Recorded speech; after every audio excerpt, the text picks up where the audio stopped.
ఇండస్ట్రీలో ఎప్పుడు ఏదైనా జరగచ్చు. ఒక్క హిట్తో ఓవర్ నైట్ స్టార్ అయిపోవచ్చు, ఒక్క ఫ్లాప్తో ఇండస్ట్రీలో కనిపించకుండా కూడా పోవచ్చు. ఒకరి ఫేట్ని ఆ ఒక్క సినిమా డిసైడ్ చేయగలదు. ప్రస్తుతం తేజ సజ్జా లైఫ్లో ఆ ఒక్క సినిమా హనుమాన్ అని ప్రత్యేకంగా చెప్పాల్సిన అవసరం లేదు. నిజానికి చైల్డ్ ఆర్టిస్ట్గా కెరీర్ ప్రారంభించిన తేజ సజ్జా హీరోగా తనకు కూడా అంత ఈజీగా అవకాశాలు రాలేదని, చాలానే కష్టపడ్డాను అంటూ చెప్పుకొచ్చాడు. అయితే ఆ కష్టానికి తగ్గ ప్రతిఫలాన్ని ఇప్పుడు అనుభవిస్తున్నాడు. అలాగే పనిలో పని రెమ్యూనరేషన్ విషయంలో కూడా పెద్ద నిర్ణయమే తీసుకున్నాడట. హనుమాన్ హిట్ తర్వాత ఈ కుర్ర హీరో పారితోషికాన్ని భారీగా పెంచేశాడు అంటున్నారు. తేజ సజ్జాకి ఇప్పుడు పాన్ ఇండియా స్థాయిలో గుర్తింపు దక్కింది. హనుమాన్ సినిమా తర్వాత తేజకి నార్త్లో కూడా రికగ్నైజేషన్ లభించింది. ఈ మూవీని కేవలం 40 కోట్ల బడ్జెట్తో తెరకెక్కిస్తే ఏకంగా 300 కోట్లకు పైగా వసూళ్లను రాబట్టింది. ఇంకా థియేటర్లలో డీసెంట్ నంబర్స్నే రాబడుతోంది. అలాంటి అతి భారీ విజయాన్ని ఈ మూవీ టీం అనుభవిస్తోంది. ఇప్పటికే డైరెక్టర్ ప్రశాంత్ వర్మ తన లైఫ్ స్టైల్ మార్చేశాడు అంటున్నారు. 6 కోట్లతో అత్యంత ఖరీదైన లగ్జరీ కార్ను బుక్ చేశాడంటూ నెట్టింటి చాలానే వార్తలు వచ్చాయి. అలాగే ఇప్పుడు తేజ సజ్జా కూడా లైఫ్ని సెట్ చేసుకునే పనిలో పడ్డాడట.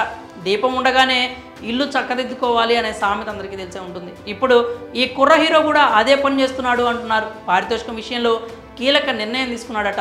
తాను తర్వాత చేయబోయే సినిమాలకు రెమ్యూనరేషన్ని భారీగా పెంచేశాడు అని చెప్తున్నారు. నిజానికి హనుమాన్ సినిమా కోసం తేజ సజ్జా కోటి లోపే పారితోషికం తీసుకున్నాడు. కానీ తన తర్వాతి సినిమాలకు మాత్రం ఏకంగా 10 కోట్లు డిమాండ్ చేస్తున్నాడు అంటూ టాలీవుడ్ వర్గాల్లో వార్తలు వినిపిస్తున్నాయి.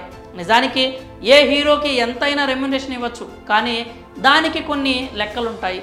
అవేంటంటే ఆ హీరో మార్కెట్ ఎంత, అతని ఫ్యాన్ బేస్ ఎంత, అతని రీచ్ ఎంత, రీజనల్ హీరోనా, పాన్ ఇండియా స్థాయిలో సత్తా చాటగలడా, ఇలాంటి ఎన్నో ప్రశ్నలు వస్తాయి.